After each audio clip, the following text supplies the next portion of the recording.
Hello and welcome everyone. We just opened the gates, so folk are flooding in. Anne-Marie, lovely to see you. Kate, And you, Happy New Year. And lots of- Abby, Hello.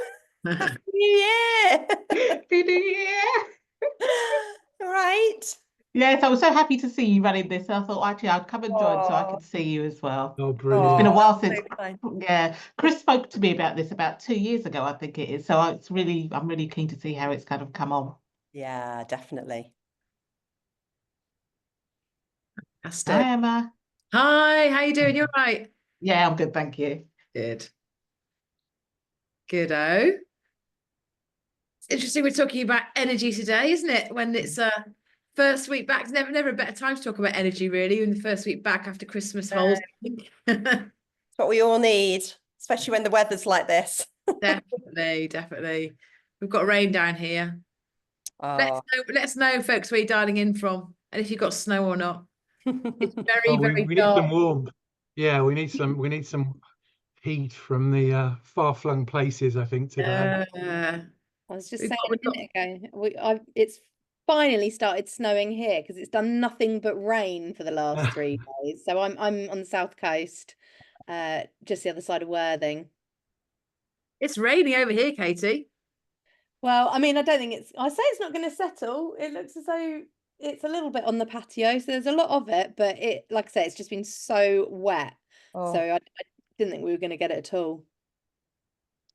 Yeah, it's been snowing up in the northwest. So I'm in Cheshire, but in Manchester too. So yeah. So just an ice rink now though, because it's all frozen over. We had the snow and that was nice. That's the worst, isn't it, when it gets like that? Yeah. If you've got to go anywhere, it's fine if you're at home. If you've got to go anywhere, it's just a nightmare, isn't it? Yeah. Yeah. Lethal. But Midlands, Northwest. See, we've got South somebody else London. from the northwest here, actually, just reading the chat. That's Yeah. yeah. We're very UK centric today, aren't we? It's Yeah. we get some warmer climes, but not today. See a few friendly faces, names I know. So hello, George. Hi, Howard. Hey, Howard. Nice to see you. Yeah, welcome everyone. I think we're still okay to say Happy New Year, aren't we? I think we're still that week. Definitely. It's like, Yeah. at which point can you At least stop another saying- week. Yeah, definitely. So let us know where you're dialing in from, and if you've got snow, rain, or sunshine, maybe. Who knows? Hi Emma, hi everyone. Sorry, Hi, I was trying to say hello and I couldn't get Hey, back Georgina. to the page, and I'm on a weird Chromebook which I'm not used to yet. So I've got all fingers and no success. But anyway, it's great to be here. Good to see everyone. I'm in central London. It's a snow heavy looking sky, but it's trying to rain. Oh, So a bit miserable. yeah. We've got we had some students join us last September for sort of 6 months, and when they arrived, one was from Italy, one's from Slovakia, and they sort of said, I might have told this anecdote before. If you've heard it before, apologies. They joined. We had a little mini heat wave, and we said, "Don't get used to this." And it started raining, and one of them said to my husband, "When does it stop raining?" And he said, "May." And he looked at him like he was mad. It's like, no, this is it now. Welcome to Britain. Yeah. Why we're so obsessed with the weather. No. You're a walking cliche. I got to go to Belgrade before, sort of a few weeks before Christmas, which was great. I've never been before, and have to say, I kind of met a nation that was obsessed with the weather as we are. We just talked weather the whole time. It was brilliant. I'm happy to indulge Brilliant. my weather chat. Right, Katie, shall we crack on? I don't know whether people are still flooding through the gates, but Yeah, go for it. They conscious can always of catch up on the time. recording, can't they? Let's do it. Fantastic. So welcome everyone, and a happy new year to you. We'll get away with that and on the on demand forevermore. Really delighted to have Abi join us today to kick off our 2025 content program. We've got some amazing webinars, starting with this one today, lined up for you. Lots of other great things. We'll try and touch on that if we have time at the end. Abi's going to focus on two big themes, really, which I think are particularly timely given where we are in the year. So number one is the energy crisis, and I don't know about you, but for me, January is the dreariest, longest, darkest month, and I definitely need an injection of energy. So I'm looking forward to that today. And the other is the frozen middle, and given it's sub-zero here in Shropshire, and I think for most of you today as well, my middle is definitely frozen. So I'm hoping Abi will thaw that as well today. So really looking forward to this session. As always, we want to get into a kind of dialogue and a discussion. There's lots of stopping points along the journey today as we delve into those themes and look at some of Abi's data. So please join in, open up your mics. If you don't want to do that, drop comments, questions, observations into the chat as always, and we'll take those and respond to them as we go. I'm gonna, Emma, if you've worked with Abi a lot longer than I have, I'm gonna let you do the formal introduction, but yeah, looking forward to this one. Thanks, Lee. And hello, everybody. Delighted that you could join us today, and really delighted that Abi is here to join us today. So I was thinking, Abi, about how long we've known each other, and I think it was 2010 when we first met, right? Yeah, I think it actually was. I think I was pregnant. So yeah. Yeah, you were pregnant, your eldest. So that's makes me feel old. But yeah, 2010, it's a long time ago. I think I was kind of working with you when I had my 40th birthday party, which is I'm over 50 now. But yeah, Abi and I worked together years ago. We were working with Royal Bank of Scotland at the time, and Abi's business at the time, which I'll talk to you about more in a sec. We're sort of doing the event side of a big change program. It was when Royal Bank of Scotland were merging with another company, and really interesting kind of cultural change program. And got to it with Abi and the team, and we just clicked. We talk about energy. We just straight away like, yeah, you're my people. We got on really well. And we had a really good laugh. We did some really good work for them. And not long after, I got this really interesting gig. She says, because I used to be in a band, I like to talk about gigs, makes it sound a bit more glamorous. Got this really interesting gig with Capital One in Nottingham, which I was really pleased about because I lived in the East Midlands at the time. And it's like a local client for a change. It was a right treat. But it was one of those, I'm sure you can all relate to this, where I kind of turned up and chatted to the client, a fantastic lady called Sally Cam, who is today a very dear friend. Worked with Sally over the years many times. And Sal was kind of heading up comms and engagement at Capital One, and she got one of those kind of like impossible brief moments where the chief exec, a fantastic guy called Brian Cole, sort of said to her, we want to launch this new vision, and I want to do a big event, and I want to do a load of culture change stuff, and we've got this opportunity to do an event, but it's in 6 weeks' time. And Sal got me in and said, do you think we can do it? Can you help? And I said, yes, definitely, our possibility. And I said, I know just the people to support us with this. So I reached out to Abi and the team and said, can you come and work with me and Sal at Capital One to make this happen? And I think it's fair to say when we were doing the kind of RBS work, it was kind of a bit more traditional, as you'd expect, financial services. And we had lots of great ideas and we'd kind of pitched them. And, we played it fairly safe. We kind of knew we'd get on because we had lots of really great innovative ideas. And Capital One was that first. I mean, I hadn't even been running People Lab. I think I've been running People Lab about 2 years at that point. So they're one of the first clients I had that were just kind of saying yes to all these crazy ideas I had. I'd never had that before. So that certainly gave me a massive shot of energy, and obviously brought Abi and the team in to work with us on this. And the stuff that we did for Capital One was really genuinely groundbreaking. And I don't say that lightly because I've worked in this field for all my career, and I'm in my mid-50s now. So they said yes to everything. That came up with lots of crazy ideas, and well, maybe we could do this and maybe we could do that. And I went, yeah, sounds great, go for it. And it was a bit weird actually to actually have these continual yeses all the time. So got to it with Abi and the folks at People Activation, putting on a really innovative, groundbreaking event. And I'm not going to go into it today because maybe that's a kind of a webinar for another day, Abi, to talk about events for the difference, how you can really kind of innovate in live events. But we did some really cool stuff, and we put people into small teams and we gave them talent to work with. They had to come up with videos, and it was really cool. We did it all in the office as well. So we didn't hire a kind of stale, grey corporate venue. We did it in their office, and it was the amount of energy on the day was absolutely phenomenal. And at the end of the day, we had a festival as well. So everyone left the event and went to this festival, and it was just crazy times, really exciting. And so began a long relationship with both People Lab and Capital One, and also Abi People Activation and Capital One. We did some really cool stuff for many years with them and really broke the mold. We won loads of awards as well, didn't we? And Yeah, we did.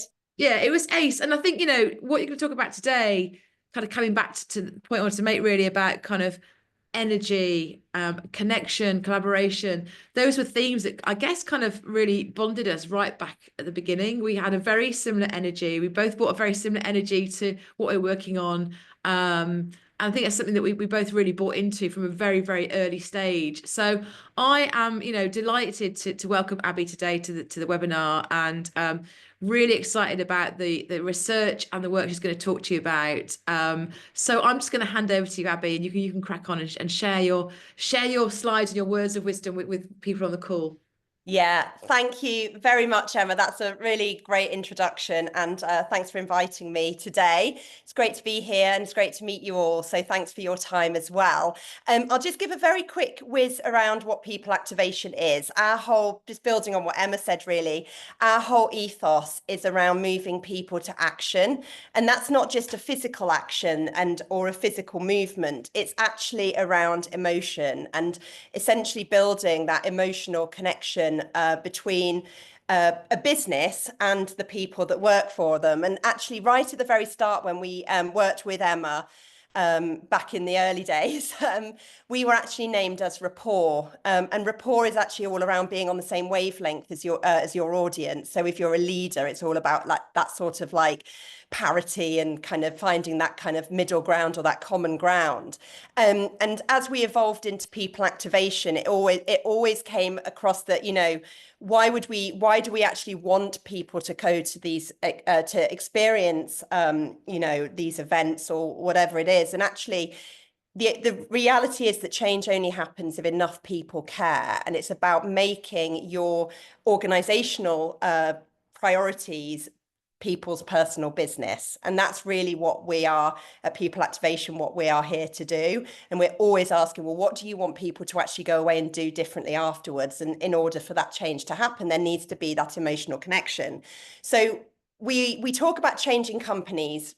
Changing a company means changing hearts, not just minds. And often we engage like, you know, in a business, we tend to engage with minds first, and then hearts might be something that is a consequence. But actually, if you don't engage the heart, then the mind might not ever be there, really. And, you know, we do this really by making people the actors and not just the audience in that experience. And we create single moments that deliver lasting success. And those single moments might not just be a one-off. It might be a series of single events, or it might be a campaign of single events. But the notion is that, like, it's about creating something that sticks in people's minds for a long time. And, you know, Emma's mentioned that we've worked with Capital One. While we were working with Capital One, I'm delighted to say it was a long time project, like Emma said, and over the course we won many accolades. But what was actually most rewarding for me was the fact that Capital One became the #1 great place to work in the UK for 3 years running, and then also the #1 great place to work in Europe as well. So that for me was like a massive like pinnacle, really, to show that what we were doing really was working. And it was thanks to them being bold as well. You know, we were putting forward the ideas and they were just going for it. So it was a very thrilling time. But what I'm here to really talk to you about today is about energy, and energy being a massive part of people activation, and about those like creating those emotional bonds and those emotional depth connections that I was talking about. And essentially, like, the ethos of people activation is the fact that, you know, first of all, change isn't linear, but also people energize each other, and those can like result in either positive or negative interactions. And on the back of that, we essentially developed a sort of methodology which we've called ATOM. And the idea of ATOM is that, you know, at the center of any sort of energetic field, you have positive and negative, like, you know, connections and interactions on a day-to-day basis. And the idea is that a positively charged person can actually have that sort of multiplier effect within your organization. So when you're thinking about your employee experience, you know, you're thinking about, well, actually, even if like out of all of these, like, you know, 100 people, if we've got 10 people that are really positively charged, they will actually attract and can, like, you know, change or transform energy for other people as well. But equally, you know, negative charge can also do that. And we've probably all been in situations where there's been a real energy drain around us, you know, and that you know what that impact that has. So what we've done is, as part of this methodology, we've defined essentially what we believe are 7 steps in terms of like ensuring that like people can move from passive to passionate about your organization. And that's really like measuring a lot of the, I suppose, less tangible things, you know, more of the sort of sentiment that people might be feeling about, like, you know, working on their team or working in the organization. And these are the steps really to people activation, and what it is that we believe is the stages of getting people to move into that realm. So we start off with establishing belief, and this is all around conviction and comprehension in your strategy, in your business, shifting from me to we. So this is then moving out into trust for your leadership team, trust for your the team members around you, trust for the organization, into rapport. So this is about kind of like having the kind of like those connections, camaraderie, collaboration with your team, the energy, the optimism, the buzz within the organization, the endurance. That's all around having the resilience to sort of like see yourself through and understanding where your business is going and how that relates to you in order to have that endurance. And then ultimately, like the full activation is like, you know, the pride that you feel and really the advocacy of you as an individual around the business and the organization that you represent. So we've conducted a study, which I'm going to share the results of. But just before I share those results, these are the things that we look at within each of these levels of the people activation model. So vision buy-in, you know, strategic clarity, etc., right up to personal pride, pride in purpose, values, and team pride, at the pride and advocacy. And obviously, if anybody needs or wants to know more information about this, feel free to, you know, jump in at any time. So what we did is we've surveyed 800 people, more than 800 people, and the 800 people were representative of all of these sectors. So pretty much most sectors covered. And we looked at like kind of obviously making sure that when we did the study that we had a really good breadth of male and female, age range, part-time, full-time, but also like a breadth of like roles and seniority within the organization. And really for us, this was like important to understand where are people globally within organizations. So all of the people that we surveyed worked for organizations of over 1,000 people around the world. And actually they kind of like all came from 8 countries, which I'll share with you in a moment. But, you know, it was very important to us to understand, well, you know, out of all of this sort of methodology that we've come up with, how does that actually play out? And what are we seeing in terms of like global energy levels and like essentially activation of employees? How effectively are these businesses activating their employees? And, you know, just to be able to achieve that data. So these were the countries that we focused our study on. So we had France, Germany, UK, Netherlands, Sweden, Ireland, USA, and Spain. So we're going to start off with a little bit of a poll, just a little like warm-up exercise. But Katie's going to just share a little sort of survey thing, quiz thing. And the question is, which of the 8 countries do you think had the highest energy across the board? Okay, that should now be showing for everybody, but let me know if it's not. Yep, I can see people starting to fill it in. Brilliant. Well, at the moment, there's only there's one country in particular that everyone seems to think it is. Oh, we've got a couple of others coming up now. So at the moment, the majority of people are backing Sweden. Got a few for Spain and one for the UK.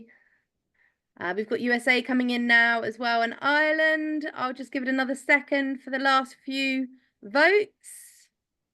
Okay, I'm going to share the results now. Okay, hopefully you can see that. Interesting. Yeah, I can see it. I hope everybody else can as well. Yeah, I think it's I don't know how many of you, 12% voted for Spain. And actually, those of you that said Spain are in fact right. So this is the data from Spain. Obviously, the green represents positive sentiment. The red represents where, like, there was negativity or what areas they sort of voted down. But fundamentally, across the board, Spain came out top. And some sectors in particular, like, interestingly, the part-time workers in Spain are actually highly engaged and energized, which is quite unusual because in other countries and in other industries that isn't the case. Equally, like, longer tenure and like shorter tenure in Spain, so those that have been in their job less than a year, but also those that have been in their role more than 10 years scored incredibly highly. And what is also quite interesting is that the junior and part qualified audience in Spain also are very highly activated or energized as well. So, and again, that is quite unusual. So there was like quite a few like interesting pieces of or nuggets of insight that came from this. I'm going to ask you the same question, but this time, which one do you think had the lowest? Okay, it's just about to launch, so hopefully that will come onto your screen now. Fabulous. Okay, so straight away, everyone's saying the UK. We've now got a few for the USA, one for Germany. What else have we got? I mean, it's pretty much a one-horse race at the moment. So let's see what else other people are thinking. Okay, I'll give it another moment before I share the results. Okay, I will share those now. So again, hopefully you can. Wow. Okay, so that's great. 69% of you got it right. It actually is the UK. So just comparing the results of the UK to Spain, you can see it's pretty much a wash of red. Interestingly, senior management and board level seem to be the only kind of really activated or energized stream from the people that was surveyed, obviously, in our study. And certain sectors really have fared very badly, such as banking and financial services and hospitality and retail.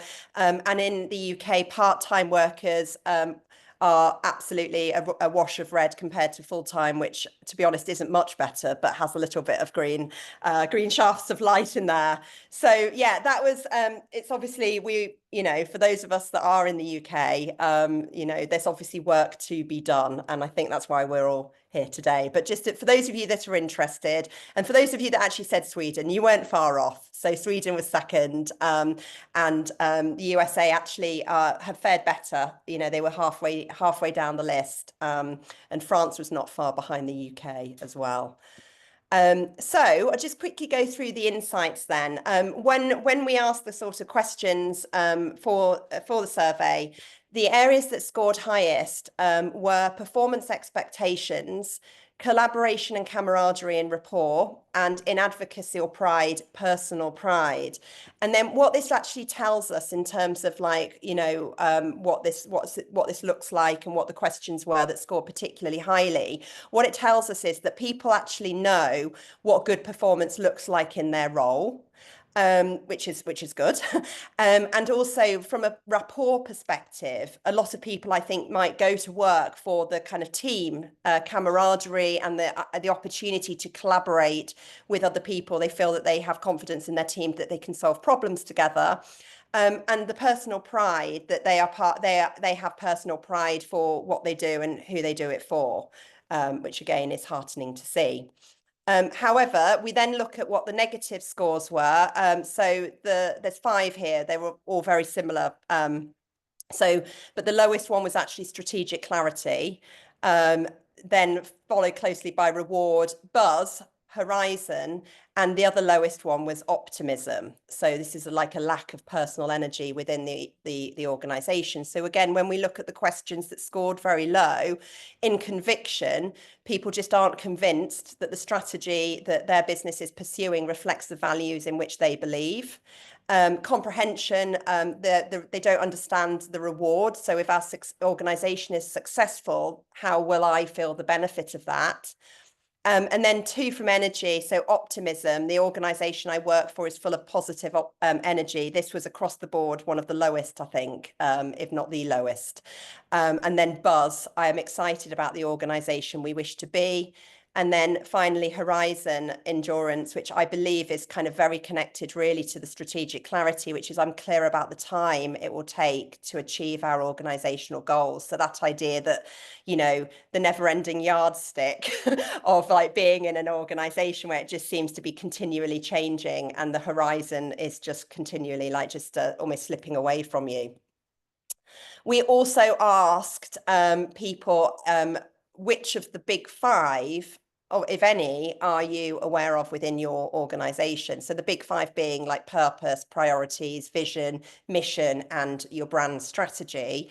And worryingly, only 15%, and these are obviously all people within these large global organizations, only 15% knew or were aware that their organization had all 5, and 9% actually weren't aware that their organization had any of these. So again, you know, it's difficult to kind of know exactly what the circumstances, you know, surrounding all of these responses. But, you know, there must be probably a swathe of people somewhere in the middle there that cover the rest of it. So, yeah. So that really leads us on to the first point of discussion, which is we believe that there is an energy crisis affecting organizations across the world. I think like the 800 results that we've achieved, this was a fundamental sort of commonality. People don't believe that the organization they work for is full of positive energy. And then teaming this up with a lack of belief in their like strategy, the fact they don't understand how they are going to be personally rewarded for the work that they're doing. And maybe that sense of like, they're not entirely sure, you know, when the next change is going to come, or the idea of being on an ongoing transformation journey that just never seems to actually fully reach completion is wearing people down, really. And so, you know, on the back of this, it was really interesting. We then ran a number of roundtables, and I'll come on to the result, some of the anecdotal or more qualitative like feedback in a moment. But we're just going to go into a little sort of survey again, which Katie's going to just launch. And this is just to try and kind of gauge from you. And I know not all of you may be working for a large organization. So maybe just based on your own experience of like, you know, even if you're in a consultant role, you know, what are you sort of seeing at the moment? Do you feel that there's a lack of, are you agreeing with this, or do you feel like your situation or your experience is different? Okay, got quite a few votes in already. I'm not going to give you any spoilers this time. Okay, another couple of seconds, get your votes in. Okay, I'm going to share the results. It's a pretty even split. Interesting. That is interesting. Cool. Well, it'd be good then, because it'd be nice to actually hear like what we're going to be doing next is talking about some of this. And, you know, I've got some anecdotal comments that came out of the roundtable discussions that we ran as well, which we can share to warm us all up for it. But yeah, so essentially from these roundtables, we ran four roundtables over the course of about 4 months or something. And these are some of the kind of the anecdotal comments that kind of came out of it. But one of the key things that started to be talked about quite a lot were like archaic frameworks used to communicate and drive behavior, like purpose, values, mission. And the idea that people at the moment are like really craving authenticity, and anything that doesn't feel authentic essentially switches people off. And I think, you know, not obviously, you know, none of us are suggesting that things like that aren't required, but I think it's how things like are essentially connecting how deeply or how authentically these are being connected to people, and the idea that essentially people are getting like framework fatigue, like in terms of like complex organizational theories.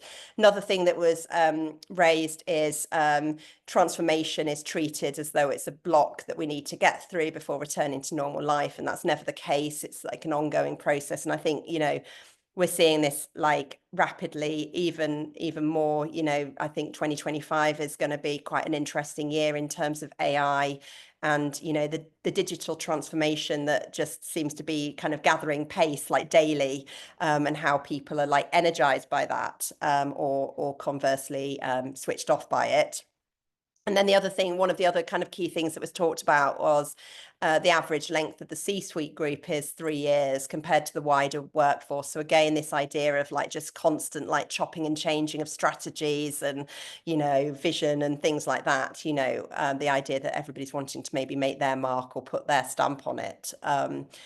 So yeah, I think, you know, that's kind of like a roundup really of the data. But the question, of course, is what can we do about it? So I'm going to open this up now to the floor, and I know Emma and Lee have got some sort of initial thoughts around this. So I don't know, Lee, you're nodding. Do you want to start off here? Have you got some anecdotes? I'm really happy to. Yeah, Abby. I mean, there's so much to get your teeth into there. I think the sort of big picture thinker in me wants to kind of ask what's going on here, and you know what are the big backdrops to this, the rise of social media and the whole thing with work from home versus work from office and hybrid, and what impact is that having.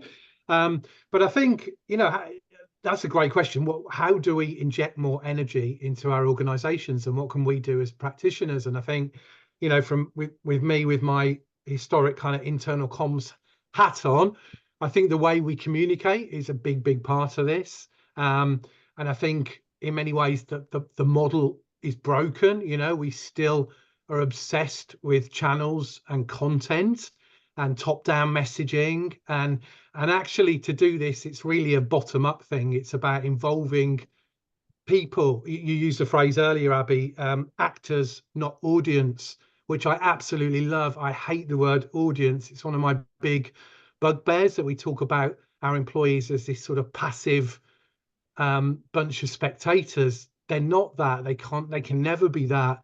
We have to have a behavioral change perspective on this. We have to implicate them and get them to change what they do and how they do it. So I think there's loads in there, you know, the way that we communicate, how we involve people, this sort of experience mindset, using tools like positive psychology and design thinking to involve people in the right way.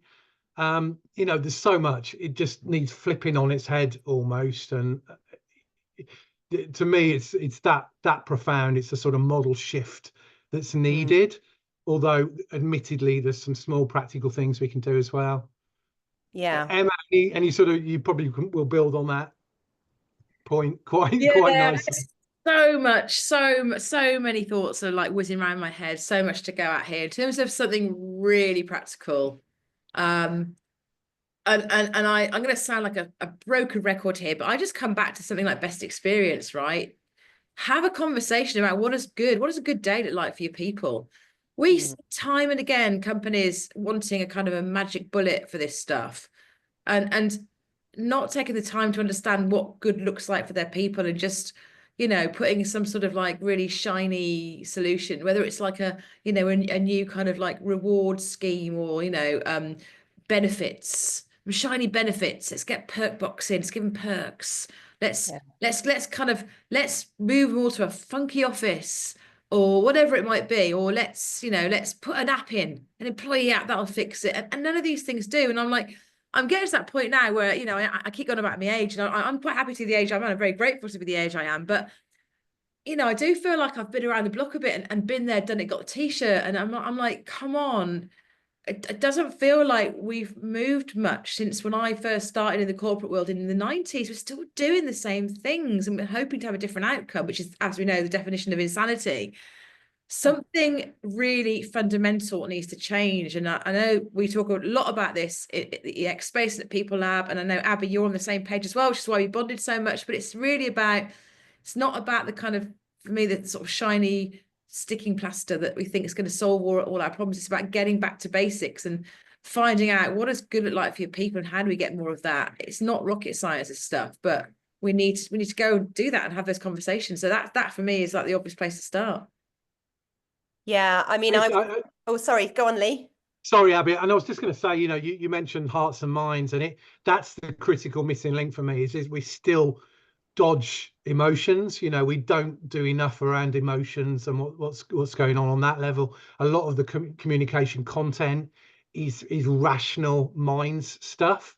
We need to flip it on its head. We need to really pay attention to emotions, ask people how they're feeling, not just what they're thinking, and how that's landing. Yeah, no, absolutely, absolutely. And I spoke to you both earlier actually because I was reading the Accenture Life Trends 2025 report just yesterday, and I might just flick on and then try and see if I can flick back actually, because it is very, very interesting. Sorry, I'll just go through this, but essentially, yeah, this is one of the kind of things that I've added in from it or taken from it.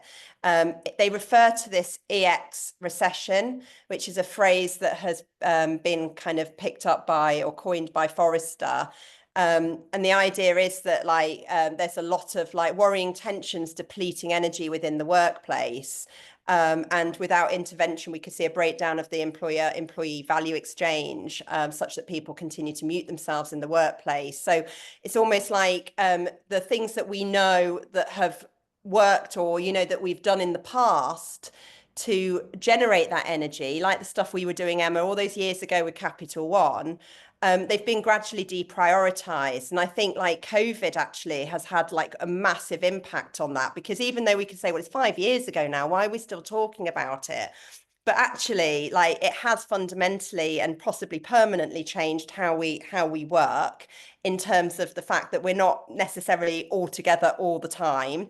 So, that sort of human connection, I think, has been lost a little bit. And also, I think there have been shortcuts that have been made. I think there's been a bit of sort of oh, well, why do we need to get people together when we can do a Teams town hall and just basically broadcast to people about what's going on in the business? But I think what the sort of what's missing there is that what people essentially, from our study, why people go to work and what that's telling us is the fact that actually people want to have that rapport. They want to collaborate. They enjoy the camaraderie, and they enjoy, actually, I believe most people enjoy their role, so actually they enjoy what they do and they enjoy the people that they work with.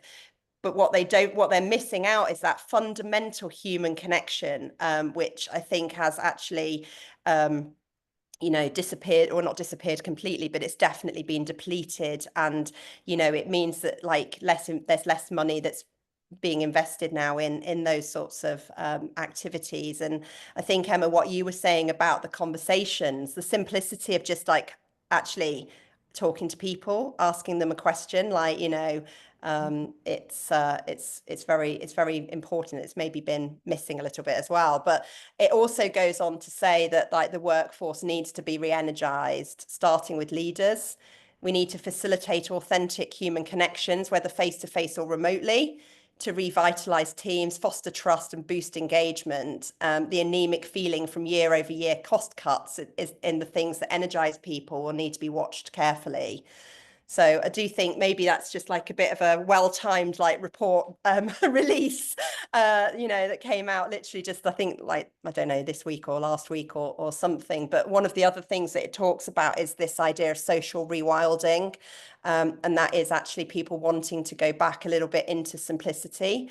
There's almost a nostalgia for those good old days before tech totally ruled our lives, and actually the idea of people wanting to be more connected with like nature and the earth, and you know, so things like that as well when we're talking or thinking about employee experience, like, well, you know, if these are general trends, and I don't know whether, you know, these are things that we all feel. I know I certainly do. I feel like this isn't, like, for me, when I read it, it really resonated, because I was like, well, yeah, I'm, you know, I'm either very stereotypical I'm just like that, or you know, I am actually just part of, like, you know, how I'm feeling is just essentially how a lot of people are feeling, which is, you know, tech needs to be a part of our lives, but maybe doesn't need to dominate it. You know, it has to play a role as more of a supporting function rather than, you know, you know, an answer to all of our needs, which possibly is how things have been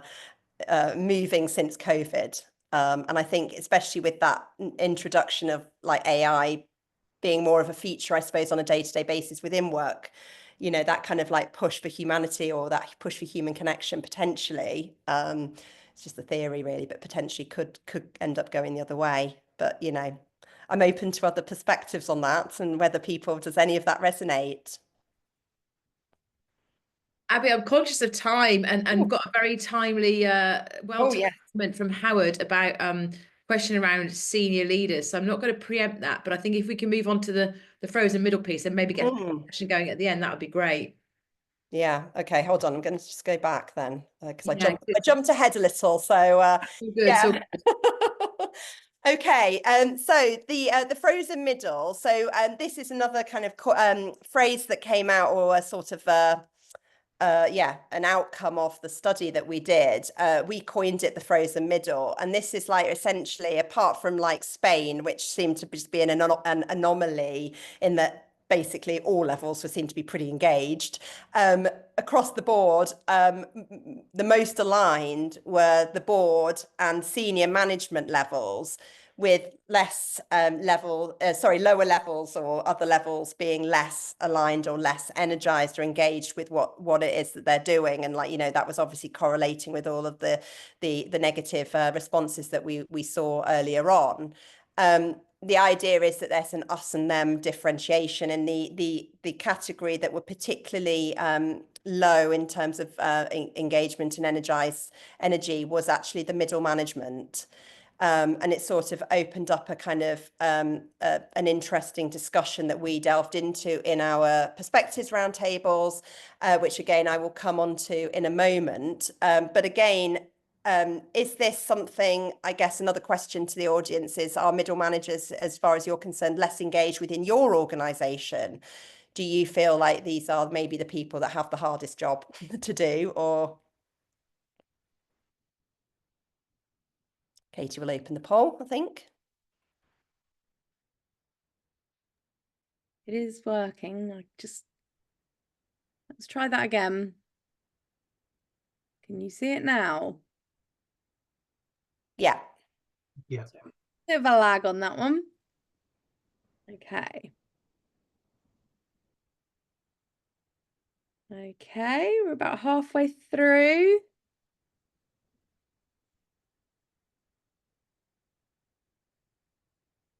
I'll give you another couple of minutes to get your votes in.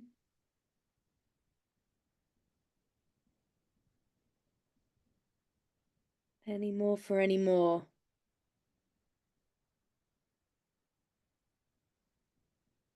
Okay. People seem to have stopped. So if for any reason the poll's playing up, just pop your answer in the chat instead. But I'm going to end the poll and share the results. There we go. Okay, so sometimes is the kind of the most popular answer there, followed by yes and then no. Okay, that's interesting again. So yeah, essentially, what we found when we did our round tables was there was a high resonance with this amongst the people that we had in the sessions. The idea being that if you're in the middle, you're either servicing up or you're servicing down, and in a way, it's very difficult to do both.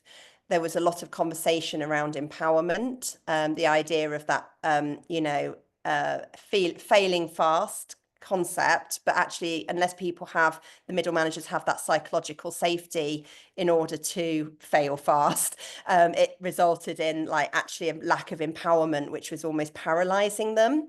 And the idea that they're having to sort of, they're not necessarily involved in the decision making, but yet they're having to like really adopt the decisions that are made and then bring their teams on board with it. So, and are dealing obviously with the kind of pressure from maybe meeting targets that are being set from above, but also with any sort of dissent or kind of concern from lower ranks, and also trying to motivate and explain why this is important to their teams as well. So it kind of did provoke some really interesting conversations. And, you know, Emma and Lee, it'd be great to hear, you know, from your experience, is this something that you've come across? 100%, Abby. I mean, you know, this has been a theme that I've been pushing probably for over a decade now, through my own research that over the years that kind of underlined how broken the middle manager, line manager piece is in most organizations. Again, I think we need to fundamentally revisit it. They're overworked, overburdened, underloved. There's no clarity about what their role is. It's a sort of, you know, it's not a role generally people aspire to. We don't create a great picture of what it's like to be a super manager. But, you know, you mentioned that importance of kind of social interaction and creating those human connections. For me, this is where it happens. You know, middle managers have a vital role to play to connect people, to translate strategy, to bring it to life, to connect individual employees with bigger picture purpose and strategy. This is where the magic happens, but it is so broken. And we all, every single one of us in large organizations are working with them, needs to do our thing to kind of remove this blockage and make it work again. It's yeah, it's failing.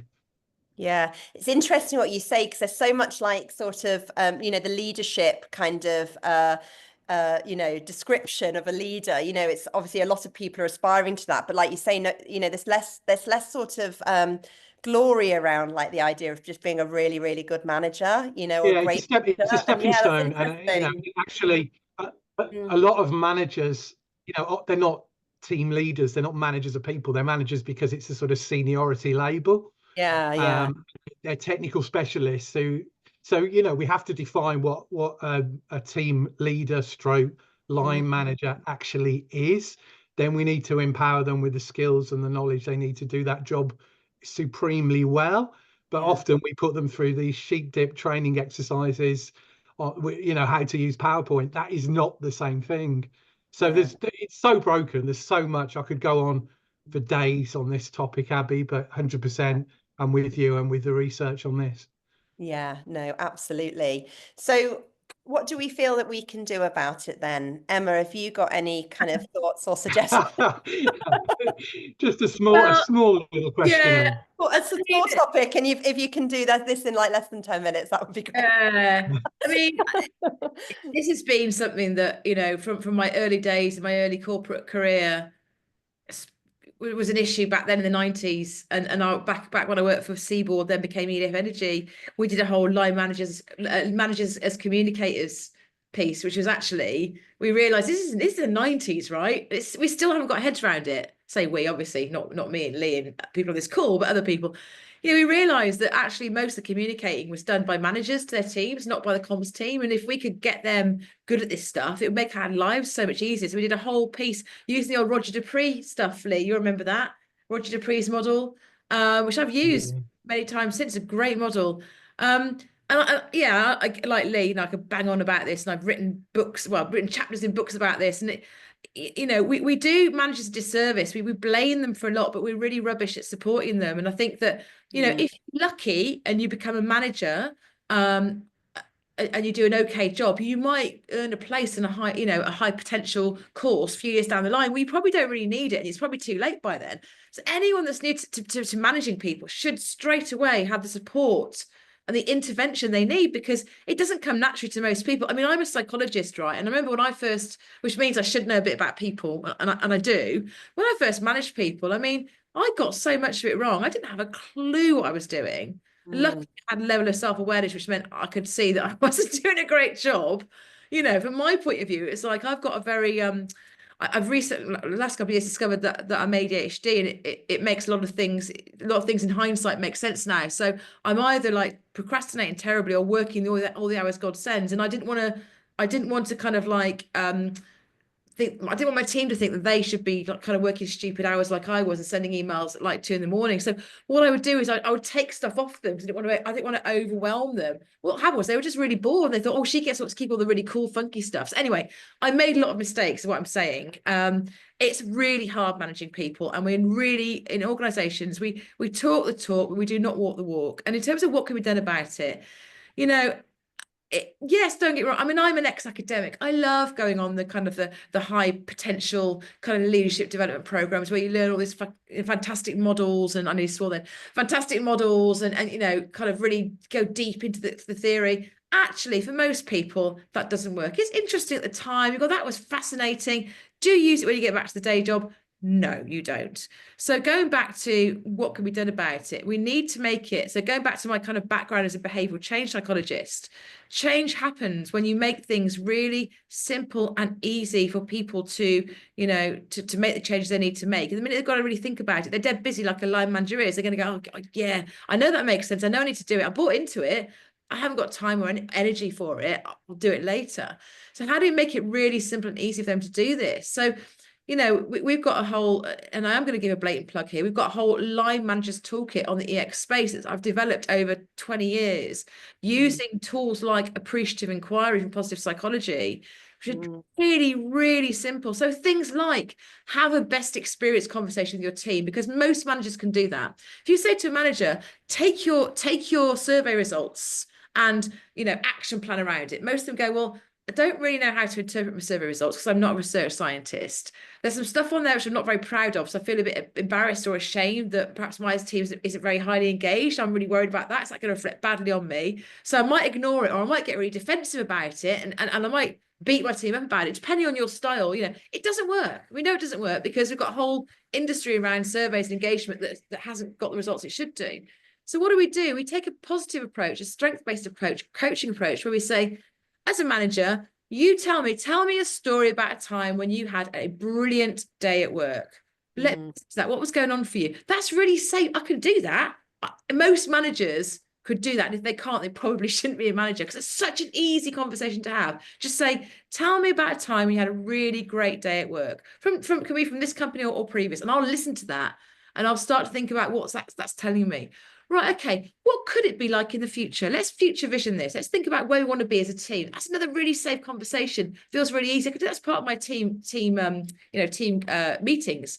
So how near or far? So now we're getting into the sort of the action planning bit. We're going to start talking about what's not going so well. But because we've had those positive conversations, first of all, I feel ready for that. I don't feel like I'm being attacked personally. I'm much more likely to do it. So, and what really frustrates me, so I get really kind of soapboxy about this, is that there's so much empirical evidence that shows that these sorts of interventions and approaches work and have amazing effects, and yet so few organizations use them. They're still using these approaches, these tools, these techniques, these training courses that we know have limited impact and don't make a difference.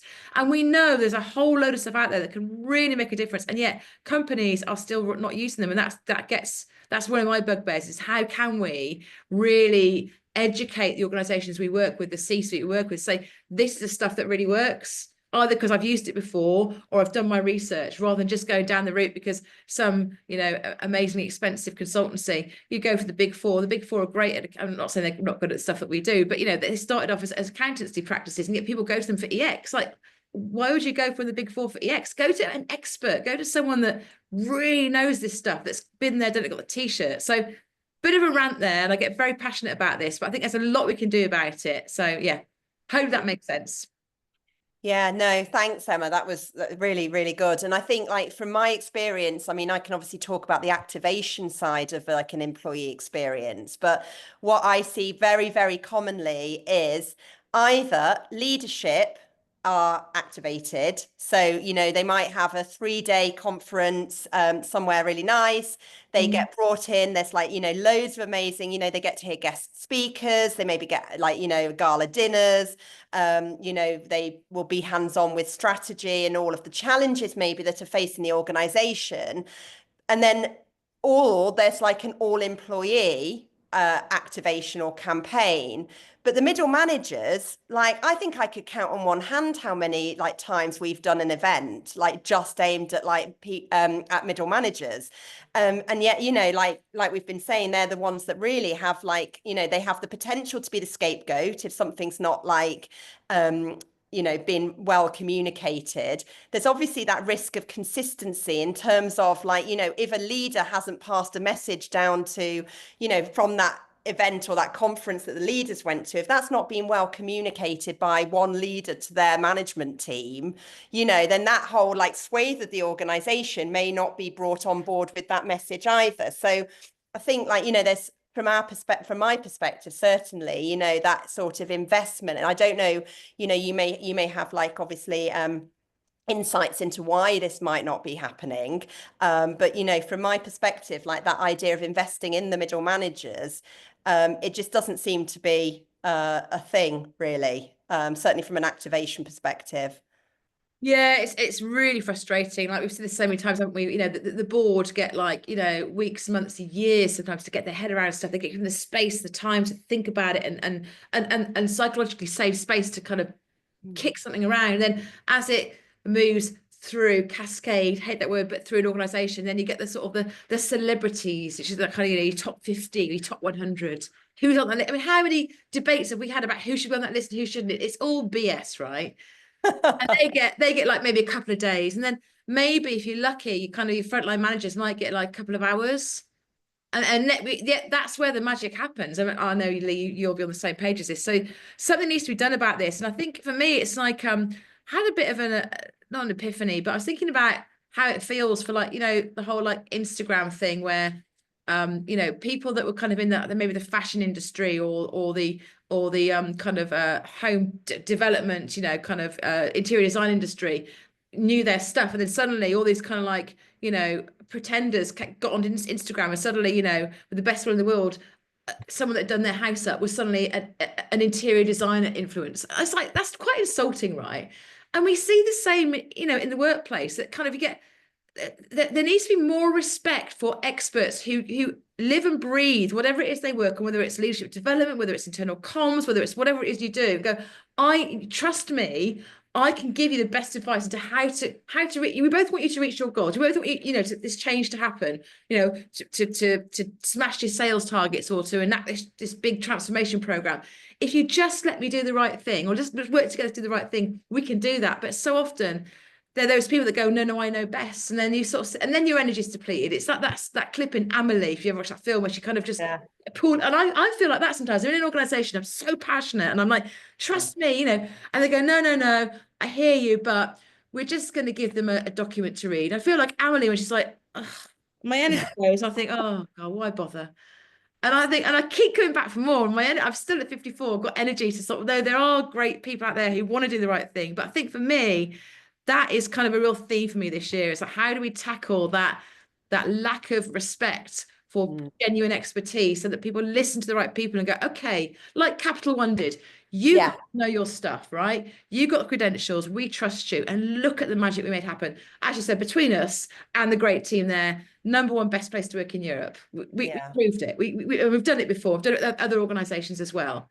And for me, that's where something needs to change. Yeah, and I did it with Anne-Marie as well, didn't we, Anne-Marie, when we went all around Europe as well, creating amazing immersive experiences for, you know, employees. So yeah. Randomly, nearly 20 years later, people still talk to me about it. Yeah. Of course they do. Yeah. Not surprised. Yeah, these are the things that have, I think, like, you know, been lost a little bit over the past few years, and it would be really great if in 2025 we can really, like, you know, as a collective, as a community of people that really care about employees and their experiences, if we could bring that back, you know, bring back that sort of power of, like you say, the experts, Emma, the idea of, like, you know, everybody, no matter what your role or rank within the organization, you do matter. And, you know, you deserve to have that kind of like time and energy put into you. And whether that is one of the big keys really to unlocking what we've termed the energy crisis, you know, like actually feeling like you are valued, I think is going to be a massive part of that. And that comes, I think, from like maybe quality time, you know, time with each other, conversations and real human interaction. So yeah, I think like we're pretty much at time now. I don't know, Katie, whether is there anything that anybody wants to, I mean, I've been kind of keeping a little bit of an eye on the chat, but is there anything, Katie, that you feel? No, I think you're right. I think when we are nearly at time, there's been lots of great conversation, all in agreement with all the points that have been raised and people sort of sharing their own experiences as well. So it's been a really fantastic conversation, and thank you to everybody that has joined, that has been involved and have put their thoughts and shared ideas into the chat as well. And a huge thank you to you, Abi, for sharing the research and opening up the conversation. It's been really, really interesting and something I think all of us can relate to as well. So thank you. If you are watching this, then we will also be popping it into the EX space on our webinar archive page as well. So if you wanted to check back in, that will be going up there as well. And if you are not already an EX Space member, you can become an Essentials member for absolutely nothing at all. You just go onto our website and join as an Essentials member. You'll get access to loads of fantastic free content, including all of our archive webinars as well there. So yes, that's really it from me. Emily, any final thoughts? No, just massive thanks, Abi, and I feel more energized now. So give me a little bit of a much needed burst of energy to get me into the year. So I'm feeling a little bit more pumped now. So thank you very much for coming on to do that. I really appreciate it. It was brilliant. Thank you. My absolute pleasure. And from me, Abi, pumped is the right word. I feel that my passion has been reignited here, and we've had a few soapbox moments, which has been great. But yeah, these are big themes that need a sort of full-scale revisit, really, both of those themes. I was just going to flag very quickly we've got a great program for the first quarter of this year and beyond. 2 webinars coming up. So the next one for your diaries is January the 14th, when we'll be sharing the results of our second inaugural EX report. So we'll be looking at the state of the emerging EX profession on January the 14th, 3:30. And after that, we've got a session where we're bringing in the founders of a company called Treehouse Analytics to look at employee surveys and how we get beyond the numbers to drive real behaviour change, to drive positive change, rather than surveys being, as they often are, a kind of tick box exercise. Katie has dropped the links for both of those into the chat, so please sign up. They're free webinars. And we look forward and hope to see you again there. Thank you all of you for your input and for bearing with us today. And it's great to see you. And we hope this is the start of a great year for us all professionally. Thank you. Thanks, Abi. Again, brilliant session. Thank you. Thanks, Thank you, everybody. everyone. Thank you. Bye. Bye. Thanks all.